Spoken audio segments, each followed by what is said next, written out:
Hello everyone, it's Master here, and today I have a very great LEGO set to review. This is the 6090 Royal Knights Castle from 1995. This set comes with 764 pieces, was rated for ages 8 to 12, and cost you $95 back when it was in stores. This is a glorious model, and is the largest set that I own from the 90s and also the 20th century, which is pretty interesting. And yeah, this has a lot of minifigures, some really nice features.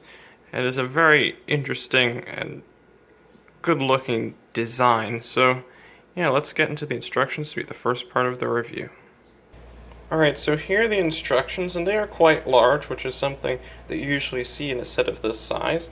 There's a really nice picture at the front and some nice background art that looks kind of dark, like it's almost a sunset. And it has a total of 64 pages, including the back, which is a really large amount for set from this time period. And here it shows you some of the alternate builds back here. I find this sled right here very interesting, but nothing beats the regular Royal Knights Castle. This here's actually a list of the missing parts that I had. I forgot that I had that in there. And it does not come with a box that tells you what pieces you need for each step. So yeah, it's pretty easy to follow. By the way, that did remind me, there are a few pieces missing from this set, and I will point them out to you when the time comes.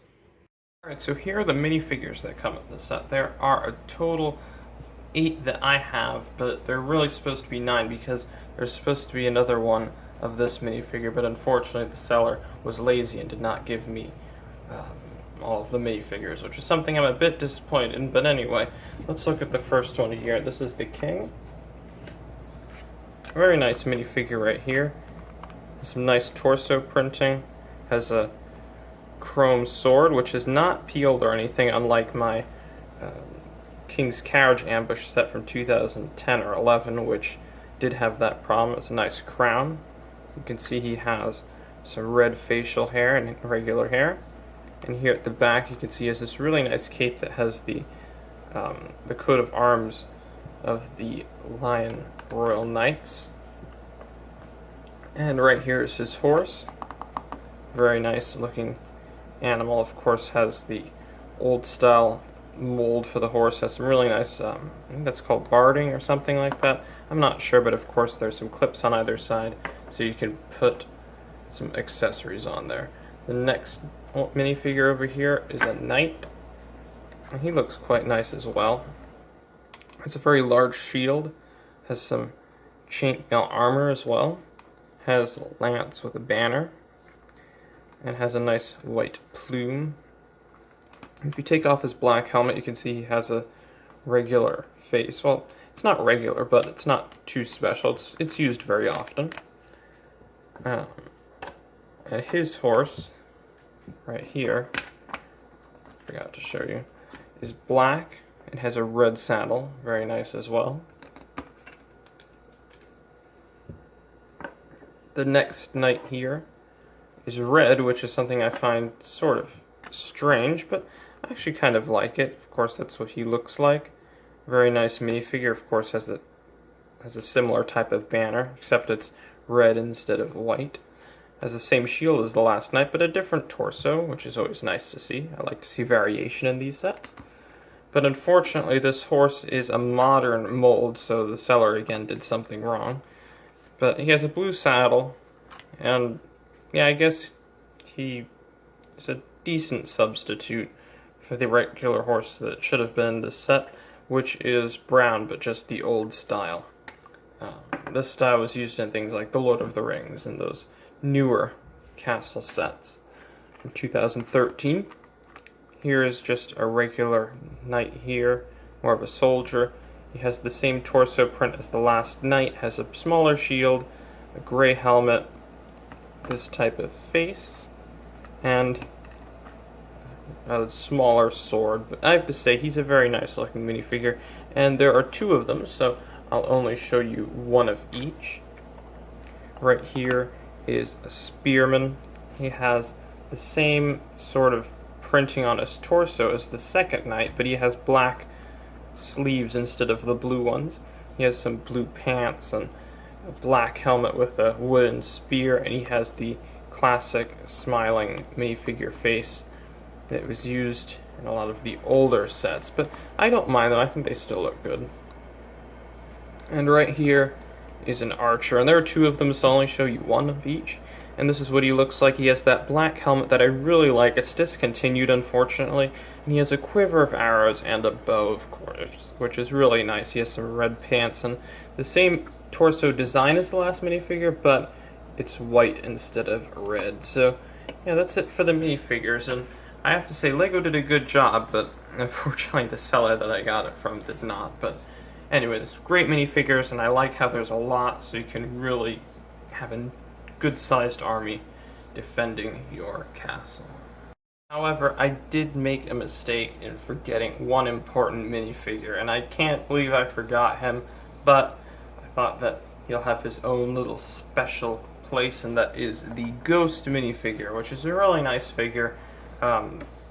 It's glow-in-the-dark, doesn't really work as well, but yeah, it's what he looks like. This is all one molded piece, and that's what it looks like underneath. No legs, unfortunately, but you just have posable arms, which are always nice. And yeah, that's it for him. He has his own spot in the castle to scare all the knights, by the way. Alright, so here's the front of the castle. You can tell this is a pretty intricate looking build. It's very, very fancy looking. Has a really nice raised base plate. And yeah, it's a very nice display piece. But first, before I look at all of that, you'll see there's this little, looks like a shack here at the bottom, but that is really a little sort of house. And if you open it, you'll see that there's a ghost inside. So that's probably supposed to scare off any of the Fright Knights or Dragon Masters that are trying to take over the Royal Knight's castle.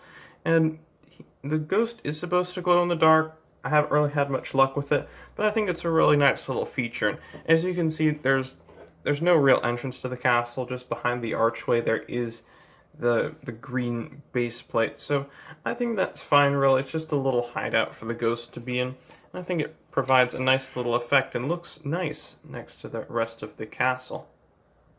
Right here is the gatehouse, and you can see there's a very large pair of brown doors that are of course supposed to be wooden.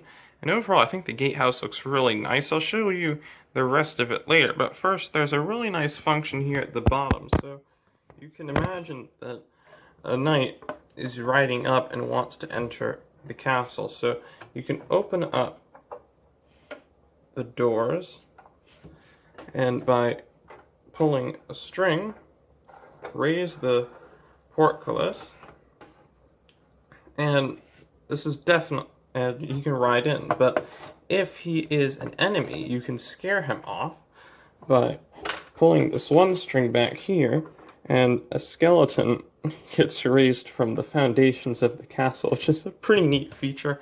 I'll show you where you can pull the string later on in the back, but I think that's really nice. And yeah, I don't think they've ever done that in another castle set. So first you have a ghost to scare off the enemy, and then you have a skeleton to scare off the enemy. So I guess only the brave can enter this castle if they wish to invade it. So that's a pretty interesting feature.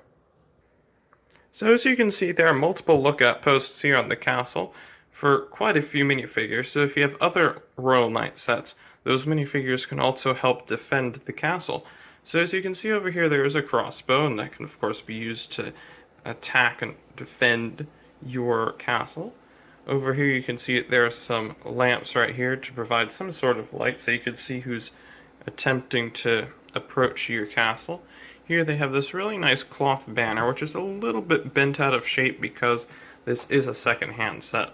And over here they have some really nice printed window pieces here that provide a really nice looking effect. And here they have, of course, some shields displaying that this is, of course, a Royal Knight's castle. Up here they have some large battle axes up here as well, and a little roof piece and an area for more minifigures to stand. So I'm going to go ahead and put an archer up here. I think this would be a pretty appropriate position for him. And I think these are supposed to be some gargoyles right here to provide a bit more detail. And I'll just go ahead and put this Spearman over here as well. Over here you can see there's a very thin area for minifigures to stand. There's not much room for them, but they can stand out, looking out, I guess, but you have to lean him back or put him at the, yeah, this is the exact correct place where you can put him. And I think it looks quite nice, and over here there's another area that's a bit better to stand your minifigures. Over here they have this very interesting catapult because it has some pretty unique Technic pieces, and it uses a pot, which is a pretty interesting idea to fire the little rock pieces, which are basically cylinders, so you just load it in there and just fire. Pretty nice that it actually didn't go too far so I could pick it up, but yes, it can swivel 360 degrees because it uses this very interesting pivot piece that I've only seen in older sets because this is all one piece. I know some of the newer ones, they have that ratcheted piece where you have to connect the cylinder on top. This is already pre-made. And over here you can see that there's some very nice looking, I guess they're partially wall, partially window pieces, but you have to put 4 of them together if you want to get a complete enclosed tower, but they don't do that completely here. But I think it adds a really nice effect. I haven't had these pieces before. Maybe they're exclusive, but I doubt it because there have been quite a few castles made at this point in LEGO's history. So yeah, that's it for the front of the castle. Alright, so here's the side of the castle. It is a bit more simple than the front and the other side of the castle, but definitely has more to offer than the back. So as you can see right here, you can put some minifigures at this area to guard the castle. There's definitely quite enough space for them, so you have this swordsman right here. And up here you have this very nice tower that has a bit of a nice flag and a spear, so that's a place where I always think an archer would want to be. So I'll put him up there. I think that looks pretty nice. Over here there's a second level, which is has some room in it, so if you want to put another minifigure in there, why not? And back here they do have a lamp to keep this area of the castle lit. And again, they have some of those wall and window large pieces that really take up a lot of space. So not that many pieces in this area, but there's definitely quite a bit of mass. And I think that looks pretty nice with that little flag up there. So yeah, that's it for the side. And you can see there's still that large base plate that's extending around the whole build. So here's the back of the castle, and I can actually show you the interior in a much easier way from back here. So first off, here is this double crossbow device, which is pretty neat. It can be swiveled 360 degrees, so you have a very large range of motion, and you can position the crossbows to angle down or up so you can shoot maybe dragons if they're attacking, or just some infantry. So that's pretty neat. And over here, of course, you can have areas to stand your minifigures back here. And this is where you can also, this is where you can also gain access to some of the functions that I was showing you earlier. So this is the piece that you pull to open the hatch that has the skeleton. And right here is the string that you can pull to raise the portcullis. So yeah, everything is very accessible back here. And over here, of course, they have another flag hanging here. Over here you can see there is a well back there. There is one piece missing, so it's only 3/4 of the way fully enclosed, but back here there is a little area for you to put minifigures if you wish. And over here you can see there is a very large plate that's at an angle, and that's actually, that provides an area for your horses to go up into this tower, but it's also a very good place to put your prisoners as well. So what LEGO did is they provide this hatch, and down here you can see is where the little prison cell is. It's quite roomy actually, so you can put quite a few minifigures in there, quite a few Dragon Knights or Dragon Masters or Fright Knights in there. So it's a pretty nice area. It does have some pretty nice bars here as well, and they do have some arches here, which does look quite nice, and it all fits together quite well. And over here you can see there are some, there's just one spear that has a clip here, just to make sure if any of them try to escape, your knights have a sufficient amount of weapons to fight back. And as you can see, this hatch right here that has this function can be closed like this, and because they want to make it look symmetrical, they do have this other hatch here that really just leads to nothing, but does have a neat look. So, and now we'll look at the other side of the castle. Alright, so this side of the castle does have quite a bit to offer. It has its own really large tower that's really nice. It does have a throne and everything, and it does have a drawbridge. But first off, I'll show you this little area. And as you can see, that there are some stairs, and it's part of the mold of the big base plate, but I do appreciate it. And of course, you can stand minifigures up here, but you'd think, well, why are stairs just leading to a floor above? You can't really get in. But there are some hinges here, so what you can do is you can push this door open, and if you want to, if you're some knights who are in this castle and it's being overrun by the enemy, you can run out of here and make your escape, which is a really nice little feature. I'm happy they added it. Just provides a nice little play scenario, so I always appreciate that. And over here you can see on this very large tower, they have 2 battle axes up here for display, 2 shields here as well. It looks very nice, some nice column pieces and everything. And over here you can see is the drawbridge. So it has a very nice function, pretty simple. And what you have to do is you just turn this down, just turn this around. And it might need a little bit of assistance, so you'll have to push it down a little bit. But then afterwards it'll go down on its own. So there you go. You can have some horses just ride out on it. You actually have to make it, yeah, there we go. And the horses can ride out. I think you can also attach this to one of the other Royal Knight sets, which is the, I forgot what it's called, but it's the second largest set. And of course you can turn this now clockwise, and it'll raise the drawbridge, which is very nice. I think it's very smooth, very easy. They don't really require you to tie that much. They just use this lamp piece to stick the string in, so not that much tying, which is something that I like. It's just hard for me to tie these super thin strings without messing something up. So there we go, it's pretty easy. And up here you can see is the throne room, and I'll actually show you this from the other side. Alright, so here's the throne room, and I have the king sitting on his throne.